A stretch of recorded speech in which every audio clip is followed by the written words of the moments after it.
빅조이너에 대해서 포함해서 모닝스타나 미국의 베델 여러 가지 뭐, 실성에 대해서도 그렇다고 얘기를 해도 물론 저는 신뢰를 합니다만 브라이언스턴이나 베델 뮤직도 아무튼 저는 그냥 음악을 들을 뿐이지 설교도 가끔 듣고 근데 아무튼 무엇이라도 저는 아무것도 모르고 제가 이렇다 저렇다 함부로 판단하지 못합니다. 보증할 수도 없고 보증이 뭐예요? 아무튼 함부로 판단하지 못하고 스카프라이트에 대해서도 그렇다고 해석해요. 아무튼 그리고 영동제의 교회나 그래서 제가 말씀드린 건 뭐냐면 맥주너가 했던 말이 그거예요. 지금 마지막 때가 아니다. 그게 우리가 깨어있지 말아라 그런 얘기가 아니죠.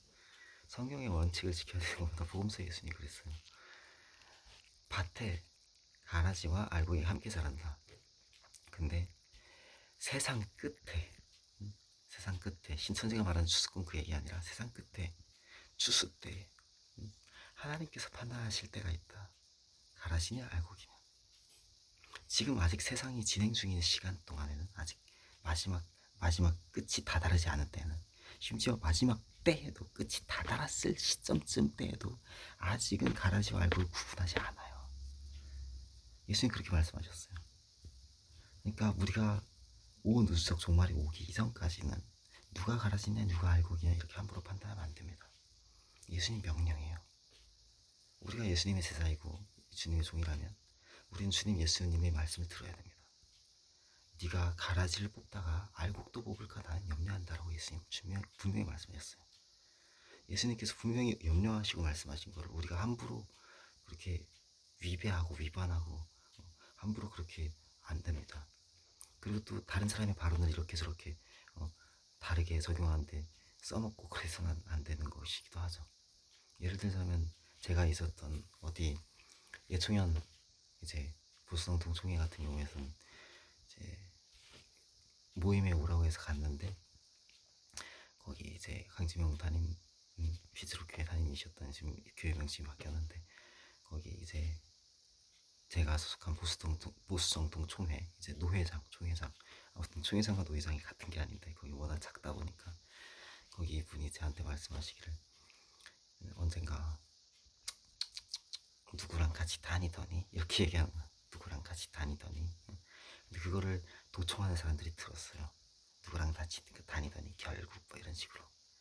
그리고 도청하는 사람들이 들은 바에 의하면 누구랑 같이 다니더니 결국 그렇게 된 이거를 원하는 거야. 나에 대해서.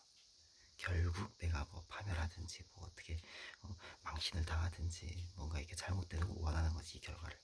그러니까 그 분이 내 권위자라 이거지. 나는 권위자에게 순종을 하니까 얘네들 이론에 의하면 그 권위자에 순종을 한 상태에서 결국 이거에 대한 걸 밀면 나는 결국 파멸한다는 걸 그들이 굳게 믿는 거지.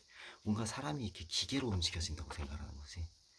영적인 존재가 유기체가 아니라 그렇게 판단하니까 그렇게 생각을 해서 내가 성령의 방 모독죄를 지워버리고 성령 소멸이 되어지게 만들어버린 다음에 그분의 말에 결국 이거에 대해서 이렇게 밀면 또 그의 권위자 아래에 있는 상태 아래 둔 채로 밀면 나는 반드시 파멸한다. 왜?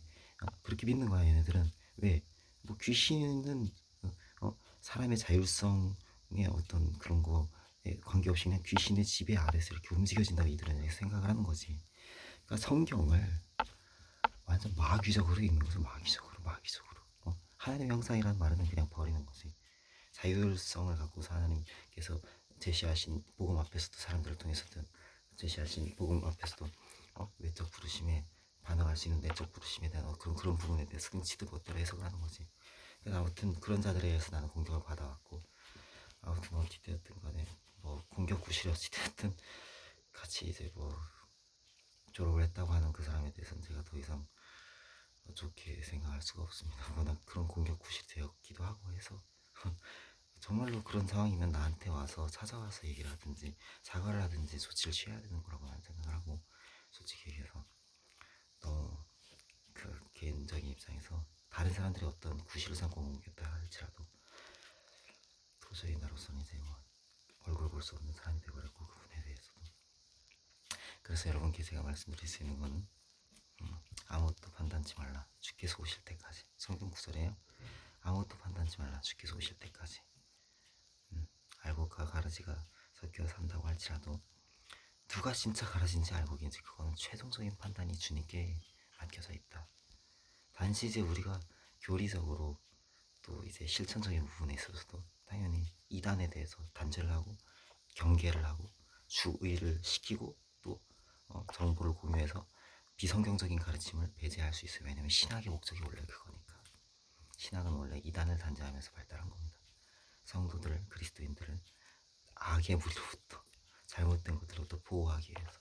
성경을 왜곡하는 자들의 특징 가운데 하나가 뭐냐면 성경을 하나님께서 쓰신 것이기 때문에, 성경에 순종하지 않는 자들 가운데 특징이 뭐냐면 성경은 하나님께서 사람의 행복을 위하여서 명하신 명령이기 때문에, 성경을 미워하고 성경에서 말씀하는 하나님의 복음을, 예수 그리스도의 복음을 미워하는 자들의 특징이 뭐냐면 성경은 하나님께서 사람의 영혼을 구원하시기 위해서 주신 것이기 때문에, 성경을 전파하고 하나님의 말씀을 지키는 자들, 하나님의 말씀을 사랑하는 사람들을, 예수 그리스도를 사랑하고 믿는 사람들을 방해하고 회방하고 박해하고 반대하는 사람들, 미워하는 사람들의 특징 가운데 하나가 뭐냐면 성경 말씀은 하나님께서 우리에게 복을 주시는 길을 제시하신 길이기 때문에, 우리가 순종할 때 하나님께서 우리에게 정말로 하나님의 행복과 하나님의 평안과 하나님의 영원한 구원을 주시는, 생명을 얻게 풍성히 얻게 하시는 예수 그리스도의 말씀이기 때문에, 그러한 자들의 특징이 뭐냐면 성경을 미워하고 증오하고 그러한 자들의 특징이 뭐냐면 성경을 순종하는 사람들을 순종하고 미워하고 증오하는 사람들의, 예수님을 사랑하는, 예수님을 믿는 사람들을 증오하고 미워하고 박해하는 사람들의 특징이 뭐냐면 사기꾼이고 범죄자이고